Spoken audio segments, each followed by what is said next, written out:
The reason, she said, was that it contained a secret herb from her mother. And since she had no way of ever refilling the container, she was concerned that if Ben or anyone else ever picked it up and looked inside, they might accidentally drop it and spill its valuable contents. The container wasn't really much to look at. It was so old that much of its original red and gold floral colours had faded. You could tell right where it had been gripped again and again as the container was lifted and its tight lid pulled off. Not only Martha's fingers had gripped it there, but her mother's and her grandmother's had too. Martha didn't know for sure, but she felt that perhaps even her great-grandmother had used the same container and its secret herb.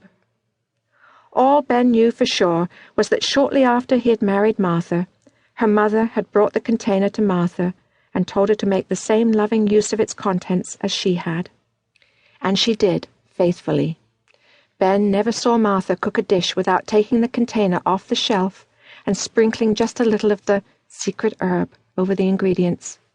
Even when she baked cakes, pies, and cookies, he saw her add a light sprinkling just before she put the pans in the oven. Whatever was in that container, it sure worked, for Ben felt Martha was the best cook in the world.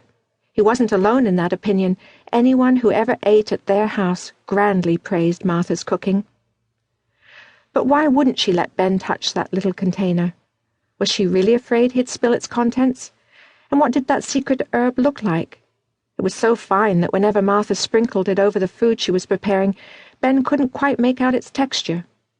She obviously had to use very little of it because there was no way of refilling the container. Somehow, Martha had stretched those contents over 30 years of marriage to date. It never failed to affect mouth-watering results. Ben became increasingly tempted to look into that container just once, but never brought himself to do so. Then one day Martha became ill. Ben took her to the hospital, where they kept her overnight. When he returned home, he found it extremely lonely in the house. Martha had never been gone overnight before, and when it neared supper time, he wondered what to do. Martha had so loved to cook, he had never bothered to learn much about preparing food.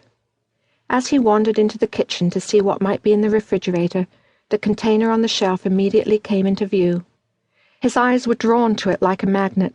He quickly looked away, but his curiosity drew him back. What was in that container? Why wasn't he to touch it? What did that secret herb look like? How much of it was left? Ben looked away again and lifted the cover of a large cake pan on the kitchen counter. Ah! There was more than half of one of Martha's great cakes left over. He cut off a large piece, sat down at the kitchen table, and hadn't taken more than one bite when his eyes went back to that container again. What would it hurt if he looked inside?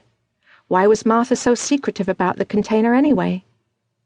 Ben took another bite and debated with himself. Should he or shouldn't he? For 5 more big bites he thought about it, staring at the container. Finally, he could no longer resist.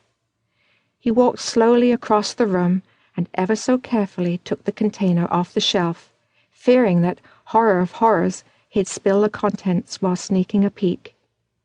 He set the container on the counter and carefully pried off the lid. He was almost scared to look inside. When the inside of the container came into full view, Ben's eyes opened wide. Why? The container was empty, except for a little folded slip of paper at the bottom. Ben reached down for the paper, his big, rugged hand struggling to get inside.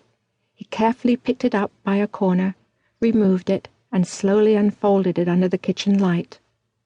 A brief note was scrawled inside, and Ben immediately recognized the handwriting as that of Martha's mother. Very simply it said, "Martha, to everything you make, add a dash of love." Ben swallowed hard, replaced the note and the container, and quietly went back to finishing his cake. Now he completely understood why it tasted so good.